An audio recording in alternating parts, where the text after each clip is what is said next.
Selamat berjumpa lagi. Marilah kita sekarang memasuki area Pura Gunung Raung yang ada di Kecamatan Tegalalang. Seperti apa kisahnya? Mari kita ikuti.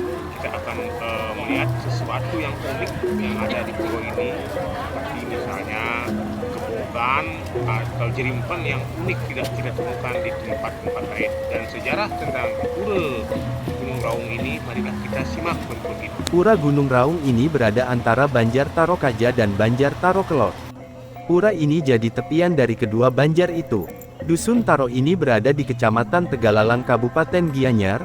Biasanya letak pura di Dusun Kuna di Bali ialah di hilir dan di hulu dusun. Pura Gunung Raung ini berada di hulu atau teben dari Banjar Tarokaja dan di hilir atau luan Banjar Tarokaja. Pendirian pura berikut yang ada hubungannya dengan kisah perjalanan Resi atau Dang Hyang Markandia dari Jawa Timur ke Bali. Dalam Lontar Bali Tatwa dikisahkan perjalanan Resi Markandia dari Jawa Timur ke Bali. Pada awalnya Resi Markandia berasrama di Damalung, Jawa Timur. Beliau melangsungkan perjalanan suci Tirtayatra, menuju timur dan sampai juga beliau di Gunung Hyang. Dalam tempat ini beliau tidak memperoleh lokasi yang B. Seterusnya, Resi Markandia lakukan perjalanannya menuju timur kembali. Di perjalanan ke arah timur itu beliau mendapati tempat di Gunung Raung, Jawa Timur. Dalam tempat berikut beliau membuat asrama untuk beberapa lama. Di asrama Gunung Raung, Resi Markandia lakukan samadhi. Dalam samadinya beliau memperoleh panduan supaya beliau melangsungkan perjalanan ke Pulau Bali. Panduan gaib itu beliau kerjakan. Dalam satu hari yang bagus beliau melangsungkan perjalanan ke Bali dituruti oleh 8.000 penganut.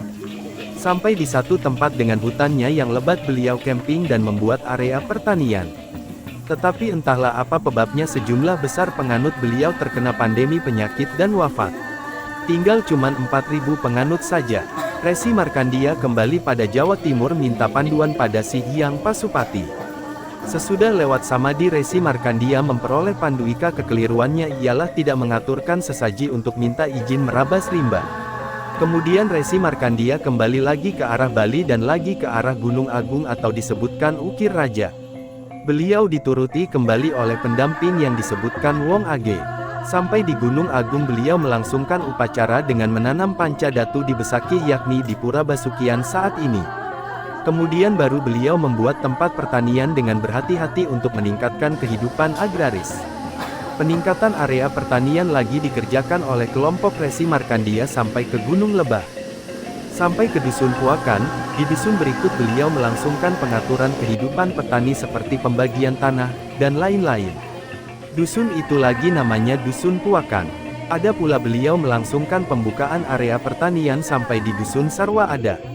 Sesudah seluruh penganutnya memperoleh area pertanian untuk mengembangkan kehidupan agraris lalu beliau membuat satu pasraman yang serupa dengan pasramannya di Gunung Raung, Jawa Timur.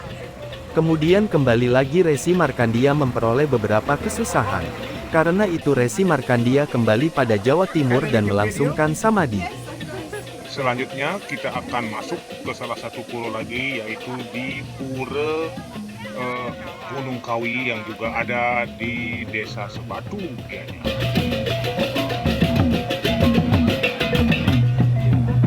Pura Gunung Kawi Sebatu diperkirakan dibangun pada tahun 1300 setelah Masehi hingga tahun 1500 setelah Masehi. Menurut sejarah, Pura Gunung Kawi Sebatu didirikan sebagai tempat pemujaan Dewa Wisnu atas perintah Rishi Markandeya. Rishi Markandeya adalah seorang guru, Maharishi, yang menyebarkan agama Hindu dari Pulau Jawa. Beliau merupakan orang dari Kerajaan Majapahit yang mempunyai pengaruh di Nusantara hingga Kerajaan Bali. Pura ini termasuk Dang Kahyangan, yang berarti semua umat Hindu di Bali boleh melakukan ibadah di pura ini. Sehingga bukan hanya penduduk desa Sebatu saja yang boleh beribadah di pura ini namun seluruh umat Hindu di Bali diperbolehkan untuk bersembahyang.